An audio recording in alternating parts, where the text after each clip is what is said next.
Stephen, I wonder in retrospect, when you look back, nobody likes to turn down fights, but when you look back at that fight with Matt Brown, I mean, Matt Brown had been around a long time, had a lot of fights, and had a lot of experience. And as you were describing, you were only, turning into MMA in 2010. That was 2 years into your career. In retrospect, was that too much too soon? Was that kind of like a baseball player that should have been in Double-A getting put into majors at that point? Yeah, I mean, when the UFC called, of course, I was actually very nervous because I didn't feel where I needed to be with my wrestling and jiu-jitsu to make it in the UFC. But, my dad was like, hey, listen, man, you only got one shot at this. I was in my late 20s. I'm 32 now.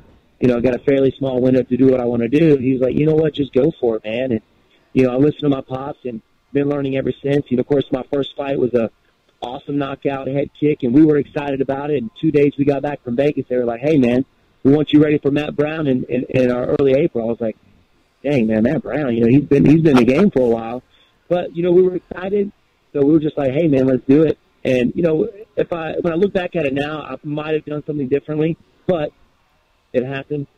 And, I learned a lot from it. I take a lot, back from that fight. And I don't think I would be where I am now if it wasn't for that, So I would definitely learned a lot during that fight. And just to follow up on it, I mean, we hear people say they learn something from a specific fight. Like, what do you get out of a loss? Like, is it just the way your opponent acts in the ring, or the way sort of like the preparation level that you need to go through to fight a fighter of that ilk? To be honest with you, all of that. I mean, just the preparation for the fight, and I don't think I was as confident going into that fight as I should have been.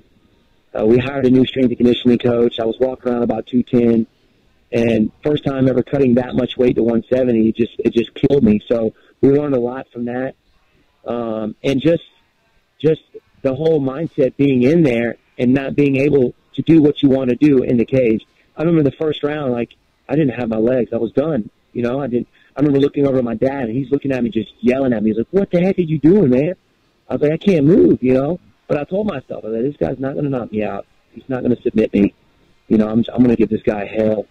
And, I just went out there and did the best I could with the legs that I had. And, just the whole, and taking a loss. That was my first loss of my career. And thank goodness, I've got good guys, good people, family, good friends and training partners that I keep around me to help pick you up from something like that. To help you stay positive and to move forward with it. And they definitely did, man. And like I said, it was I look at it as a good experience. And, I wouldn't be where I am if I didn't go through that.